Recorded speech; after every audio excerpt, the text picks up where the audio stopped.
Hey everyone, happy Thursday. It's Jo. It's time for Puck It with Jo.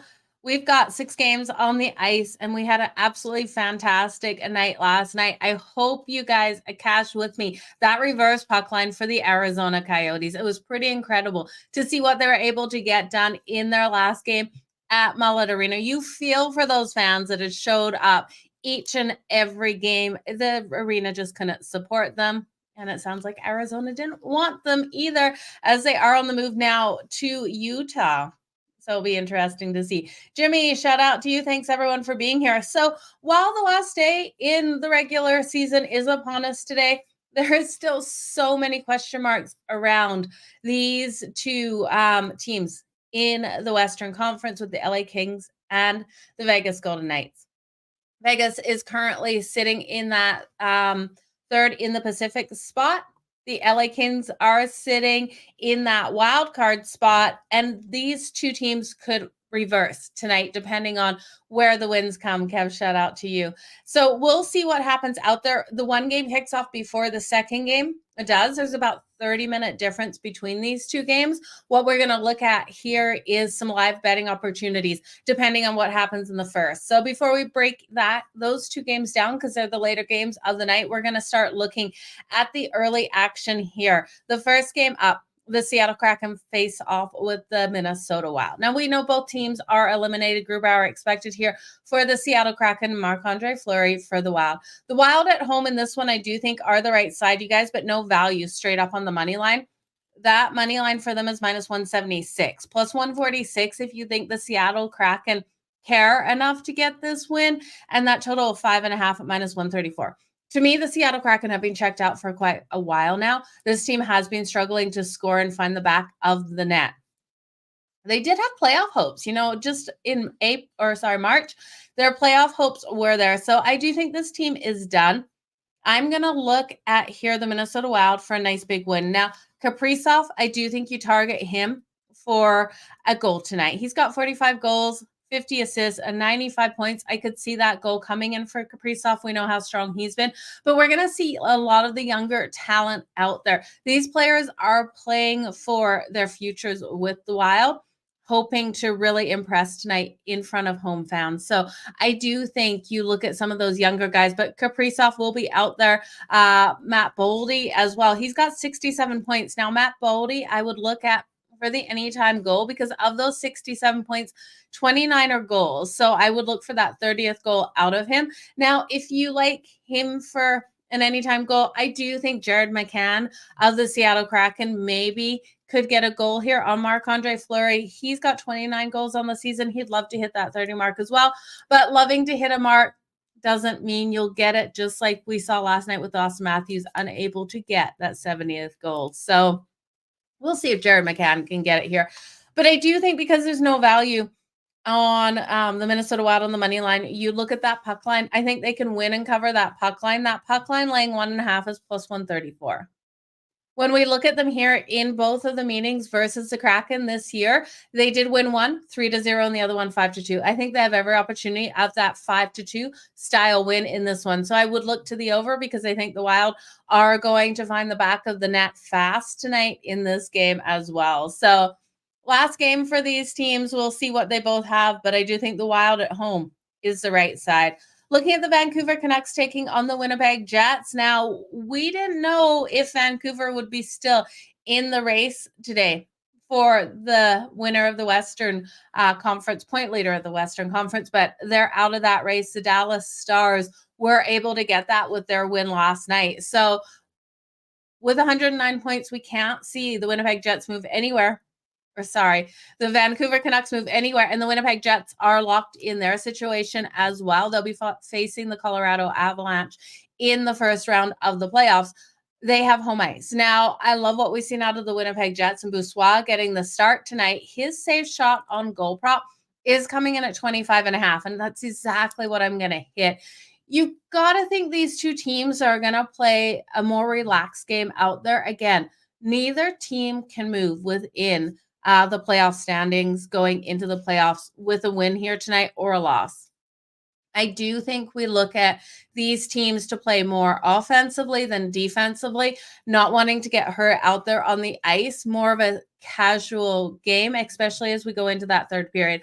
I think we could see both of these teams treat this as a playoff style game to start this first period here and then kind of start getting those players off the ice and turning over to players that are deeper in the lineup so that they can get some more ice time so that they can step in when needed during the playoffs. So I'm going to look at Boussois for over the 25.5 save shots on goal because I do think Vancouver's deeper lines will get those shots on him, and that's at minus 122. So I like that. I'm going to take this one under the 5.5 just because I think you look at the goaltending matchup. Demko will be in net tonight for the Vancouver Canucks. My question mark here is, and why I'm not taking Demko for his oversave shots on goal, is how long he will stay in. I could see a situation where Demko doesn't stay in longer than that first period, and then Casey DeSmith gets out there on the ice. You got to think the Vancouver Canucks want Demko for the very first game of the playoffs and not Casey DeSmith. Now, Demko had come back from injury, so he only had that one game out. So I do think they're going to keep him on for at least a period here, a nice strong period. So Demko versus Boussois, that first period under 1.5, I think is straight money. I'd look at the first period, no goals in the first 10 minutes as well, and the under 5.5 in this game. Even though I think offensively these teams will have more work than the defenses here, it's going to come down to the goaltenders, and Demko will start, and then hopefully Casey DeSmith will finish. And Boussois, I trust the goaltending that we're going to see tonight. Okay, the San Jose Sharks versus the Calgary Flames. This one kicking off at 9 p.m. Eastern. The Calgary Flames are a minus 280 favorite. I watched this matchup last season, the very last game. Daryl Sutter out there. Calgary fell apart. Dustin Wolf got that big start for the Calgary. Or no, I think he came in for Markstrom at some point. But the San Jose Sharks beat Calgary on their home ice in that last game. Could they do it again here, plus 225? I don't think so. You look at the Calgary Flames last year in that last game of the playoffs, and this team has so changed. We've got some young, hungry players out there that are wanting to dig deep. Last year's players had quit on Daryl Sutter. They weren't bringing that effort. They weren't bringing that drive. So I do think Calgary is a favorite here. Makes sense, but I'm not, of course, not laying minus 280 on the money line. I don't even want to lay that puck line laying 1.5 at minus 110. Just not enough value for me. That total of 6.5, I would take to the over at minus 114. And I'm going to look at Calgary's team total. Now, let's just see if Calgary's team total is back up on FanDuel because they had taken it down for a while. So I just want to make sure I'm giving you a number that's right. Yeah, it's 3.5 now, and it's minus 156 to the over. I do think you go over that number. Now, we also could look at alt numbers here for Calgary. I could see them getting 5 goals in this one. I could see it being a 5-3 style game. So look at that total over. Look even at the Sharks probably to that over. Dustin Wolf's numbers coming in at 23.5 at minus 106 to the over. The Sharks don't get a lot of shots on goal, so I'd be a little leery of that. And then Devin Cooley getting the start in net for the San Jose Sharks. Now, his number is 30.5 at minus 126 to the over and minus 125 to the under. Calgary is firing and firing at will, and their power play is clicking. And I do think this will be a huge display of their best effort at home to close out this season, looking to build into the next with this young talent. It's not going to be the Hubertos, I think, that come out really strong. You're going to get players like Connor Zary coming out nice and strong and really trying to make an impact. Kuzmenko as well. Kuzmenko has been so strong. So Kuzmenko for the anytime goals, plus 180. Connor Zary here, Zary is plus 290. So I would look at both of those. Yeah, both of those players. Rasmus Anderson, he's down the list at plus 550, but kind of interesting with Rasmus Anderson. We know Nazem Kadri has been really solid at plus 195. He might want to lead this team to a win at the end here. If we're looking at anyone for the San Jose Sharks, Granlund has been strong. I'd look at Granlund at plus 250 for the San Jose Sharks for that anytime goal. But I think the goals are coming in this one, you guys. Again, You're looking at two teams that have been eliminated from the playoffs. They are on vacation as of tomorrow. Calgary go hard and then have a celebration tonight. That is what I'm hoping out of the Calgary Flames. So if you want to look at the Calgary Flames on that puck line, laying 1.5, again, I don't like the value at -110, but if you want to look at an alt puck line here, let's look at the alt puck line for Calgary. The power play, I don't want to look at that. Where's my alt puck lines? Trying to find these just on the book right now, you guys. I don't know why it's there. It is. Alt puck line, the San Jose Sharks, the Calgary Flames, laying 2.5 for the Calgary Flames. And see, you're not even getting value. Alt puck line for Calgary, laying 2.5 is +164. It's not enough value for me. I'd have to go alt puck line all the way to laying 3.5 at +390 before I'd be willing to do that.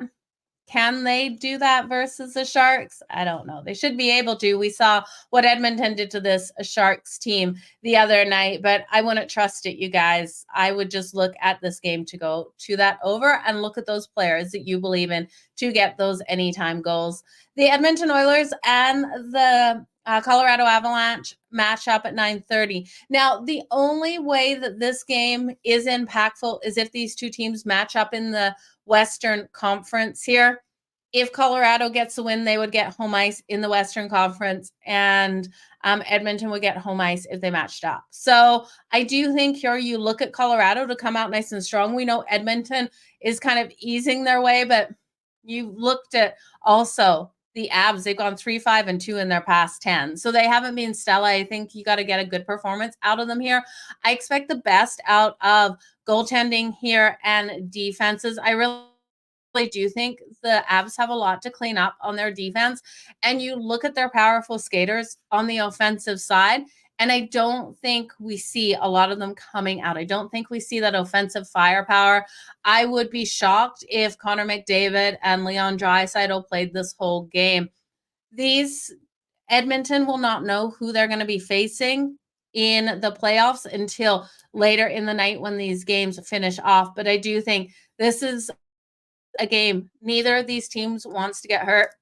We are seeing Edmonton on the second night of a back-to-back after losing to Arizona last night 5-2.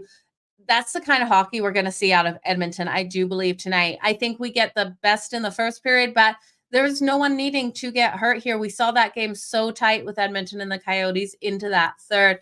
Now, when we're looking here at Colorado, they do have things to clean up. Nikita Kucherov was able to get his 100 assist for the Tampa Bay Lightning last night. Now, he's leading the league with 144 points. I believe it's 144. We look at Nathan MacKinnon here. He's too far behind to catch Kucherov. He's 6 points behind with 138. I do think we get a strong performance to start out of Nathan MacKinnon. But again, I would question these coaches if they kept their star players on for the whole time. So Nathan MacKinnon coming in here for the points, I would look at him more so for the goal, the 1+ goals for Nathan MacKinnon. He's had 138 points on the season, 51 goals, and 87 assists out there. And then Cale Makar has been phenomenally strong.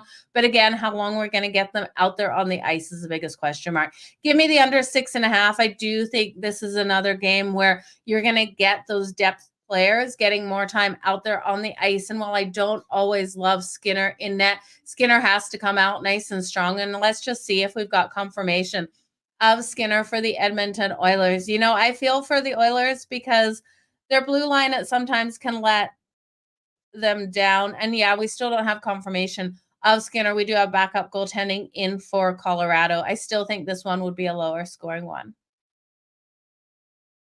Who would I like as a dog tonight? It's a good question. So of all of the teams, the dogs tonight, none. None. We do have a live betting opportunity on one of the dogs, though. So we'll get to that in just a second. But to start off, there's no dogs that I am leaning on. I'm looking at those favorites, looking to extend those puck lines. I think if anything, maybe Edmonton would be your early barking dog if you want to look at one team that probably could come in and beat Colorado. But I still don't trust it. Colorado probably at home in that one should be a good bet. We look at the Anaheim Ducks facing the Vegas Golden Knights, and Vegas is such a huge favorite. And yes, Vegas is sitting here third in the Pacific with 89 points. 1 point behind them is the LA Kings. And this is the game where these two games that matter. They matter for who gets the second wild card spot and who matches up with Edmonton and who matches up with the Dallas Stars. So the team that gets the wild card spot will match up with the Dallas Stars. The team that gets Edmonton the team that gets the third in the Pacific will get Edmonton. So my question first is, do the LA Kings want to face Edmonton again? If they don't, then lose this game tonight, because then they'll face the Dallas Stars. Remember, last season, the Edmonton Oilers eliminated them. It's a hard matchup for them. The Dallas Stars are going to be just as hard, but I do think here you still see effort out of the LA Kings unless, and this is the biggest unless, and that's where you're going to look at Chicago.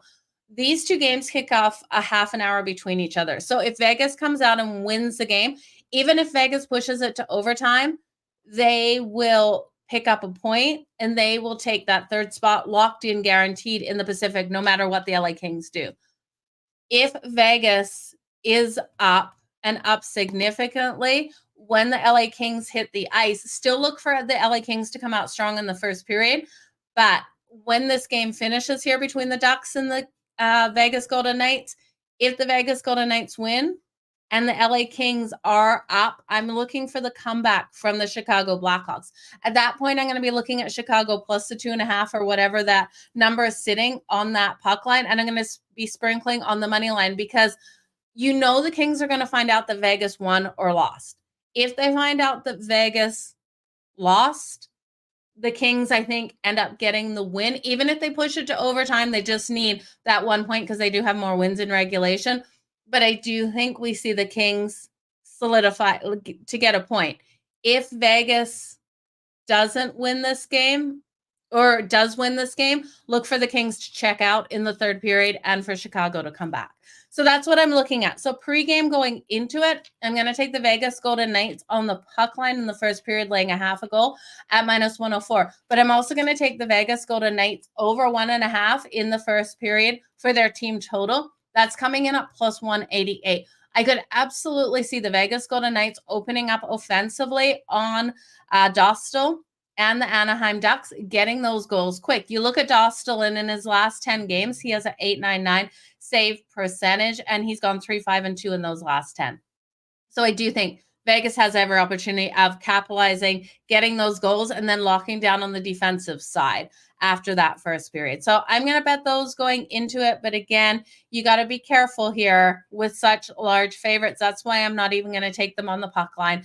Vegas just needs that 1 point. And then when we look here at the Chicago Blackhawks and the LA Kings going into it, I think we'll get the best out of the Kings in the first period, especially if it ends up being Vegas wins that. So the Kings in the first period on the puck line, laying a half a goal at home here at minus 102. But again, if Vegas wins and the Kings are up 2, 3, 4 to nothing, I'm coming back in with the Chicago Blackhawks plus the 3.5 or plus the 2.5, whatever it's sitting at, for half a unit. And I will do a little sprinkle, maybe quarter of a unit on that money line, if I really do believe that the LA Kings are going to give up on that game. Now, that's something we won't see until we see what we get out of them in that second period and the start of the third. But I do think it's a nice live betting opportunity. I would look at Kempe and Kopitar for those anytime goals tonight. So it is going to be a fantastic night on the ice. That is for sure. Yeah, Minnesota should be way too easy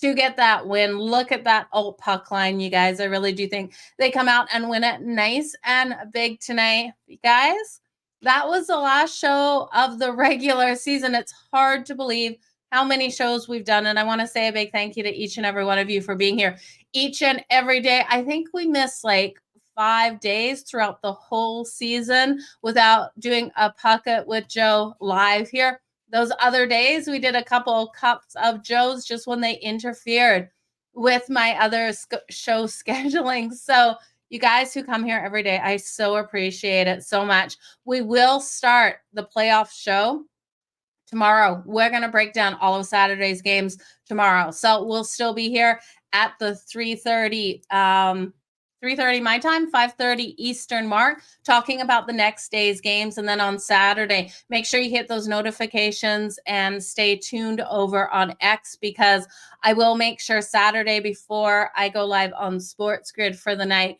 that I do have a Pocket with Jo up and live and going. So if you're looking for my futures, they're already up between the Florida Panthers and the Tampa Bay Lightning. They're up on the SportsGrid app, so go check it out. I have some players that I'm expecting to get a certain amount of goals during that series. I also have my bet for how many games that one will finish in. So head on over, check that out over on the SportsGrid app, and then stay tuned to SportsGrid for the rest of my bets. You guys, I appreciate each and every one of you so very much. If you can hit that like button, hit that retweet button, I would appreciate it. Again, I'll see you tomorrow. Bye, you guys.